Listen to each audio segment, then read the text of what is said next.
Hi, this is Ron Nutter, and welcome to another edition of Tech Bites with Ron Nutter. This time, we're going to do just like the title slide had, what I had up when I started, that we're dealing with part 4 in this series of how to deal with a power outage in your smart home.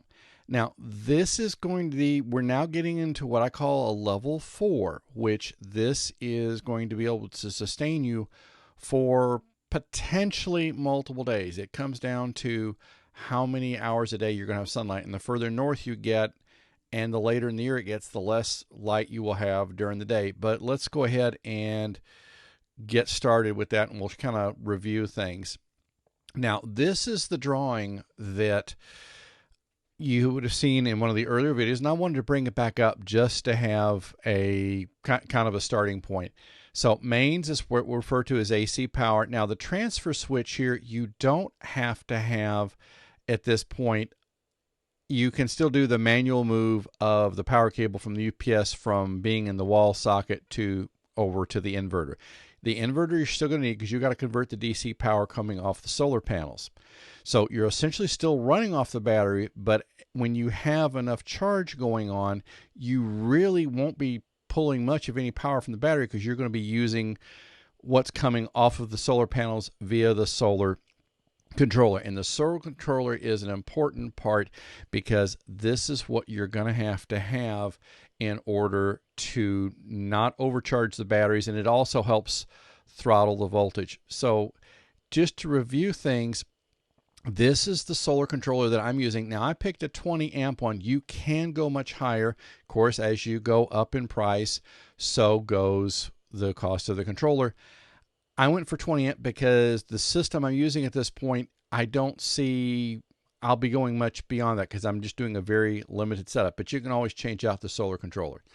Now, you will want to get something like a 100-watt solar panel, and all the links for this, if you want to buy what I've been working with, are in the description. I get a small commission, but it doesn't change the price that you pay. Watch the pricing of the one piece versus two piece. When I bought this, it was cheaper to get two one pieces than it did to get the two piece setup. Just the way the pricing was done, some days you may find it you're better off to get the two piece. So there's, we're only talking probably maybe a few dollars, if that, in difference. But hey, at some point, every bit counts. Now, this is another important piece of the puzzle, and that is you're going to need some what they call solar extension cables with the MC4 connector. And the MC4 connector are these two connectors right there, and they basically will handle the polarity for you, because all I did was make sure that let me get this out of here so it gets back to the normal screen. It will, and you don't need to see that, it will handle all the polarity. So you just make sure that the red cable goes into the positive connection down here for solar panel, and you put the black cable into negative. It really is that simple, because the solar panels that I'm using are already set up with this, and you just hook up the cables the only way you can. And I've got one panel daisy chained into another, so I've got a higher voltage coming into the solar controller, but that is what allows me to get better charging results to the battery. Now, I did do one thing, and I got the remote meter. So that allows me to watch the solar controller, because right now it's sitting outside when I deploy this. I don't have it on a permanent setup. So you'll see a picture here in just a minute where you can see the actual readout. There is both a Bluetooth and a Wi-Fi module you can get to use in place of the MT50, but this is what lets you see the readings. So let's switch back over here, and then we can see kind of what we're looking at. So we'll go back here to the drawing, and then we can get just kind of to get a frame of reference on things. Now we'll go down here, and I've got to switch places a little bit. Now this is the solar panels the way I put them outside. You can see they're just laying on the ground. I've got them at a little bit of an angle, and the angle is something I'm going to have to work on, because I want to see if I can get better results from the solar panels when I've got them angled to get the maximum exposure to the sun. It may not make a lot of difference, but it's something to try. And with it being portable panels, and I may eventually put a hinge system between the two panels so I can just carry them out as one piece. So that's kind of a work in progress, but I wanted to get this up and running because I have had, unfortunately, in the past month, I've had 3 separate power outages. So that has been something I've been trying not to have happen. Now, this is what you see the solar controller when it's plugged up, and you can see the extension cables going to the solar panel here, and they're marked just the way I told you to put them in. And you will see the display continually changing. And you see at this point, I'm looking at almost 38 volts coming out, and it's feeding 14.6 volts to the battery. And it will adjust this because it looks at the load that you've got placed on the controller and will throttle back the voltage. So we'll see a little bit different display here in just a second, and we'll switch to that one now. Now, this is what really speaks volumes. This was at that same point in time. So at 38 volts, we're seeing about 2.6 amps, but when it converts it to a 12 volt system, at this point it's feeding 14.6 volts.